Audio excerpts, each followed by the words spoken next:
সম্পূর্ণ ফ্রি ডেলিভারিতে পেয়ে যাচ্ছেন সুন্দর সুন্দর এই দোলনাগুলো, যেখানে থাকছে বেবি দোলনা, বড়দের দোলনা, প্লাস আপনারা কিন্তু ফুল ক্যাশ অন ডেলিভারিতে পাচ্ছেন অল ওভার বাংলাদেশে। দ্যাট মিনস আপনাকে কিন্তু 1 টাকাও অ্যাডভান্স করতে হচ্ছে না।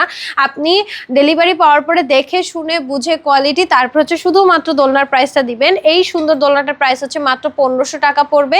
এই দোলনাটার সাথে একটা ব্যাক পিলার থাকবে, প্রাইস পড়ে যাবে 1700 টাকা। এটা সুন্দর করে ফ্লাওয়ার্স দিয়ে ডেকোরেট করে দেওয়া থাকবে, প্রাইস পড়ে যাবে 2000 টাকা। এটার সাথে নেট অ্যাড করে দেওয়া থাকবে, প্রাইস পড়বে 2200 টাকা। এটা হচ্ছে স্লিপিং বেবিদের একটা সুন্দর সেট, এইটার প্রাইস পড়ে যাবে মাত্র 4800 টাকা। এটার সাথে একটা নেট অ্যাড করতে পারেন, নেট অ্যাড করলে 200 টাকা বাড়বে, 5000 টাকা। আর এখানে হচ্ছে বড়দের দোলনাগুলো আছে, বড়দের এই চেয়ার দোলনাগুলোর প্রাইস পড়বে মাত্র 3000 টাকা করে। এগুলোর কিন্তু 5-6টা করে কালার পাবেন, আপনারা কালার চয়েস করতে পারবেন। এখানে হচ্ছে এগুলো বউ দোলনা, যেগুলোর প্রাইস হচ্ছে 3700 থেকে শুরু হবে। এটার বিভিন্ন সাইজ, আর বিভিন্ন সাইজের উপর প্রাইসটা ডিফারেন্ট হবে। আর এই সবগুলো দোলনার সাথে আপনারা ফিটিংস আইটেম পাচ্ছেন একদমই ফ্রি। সো আর দেরি না করে এখনই অর্ডার করে ফেলুন আপনার স্ক্রিনে দেওয়া নাম্বারে, হোয়াটসঅ্যাপ বা ইমোতে।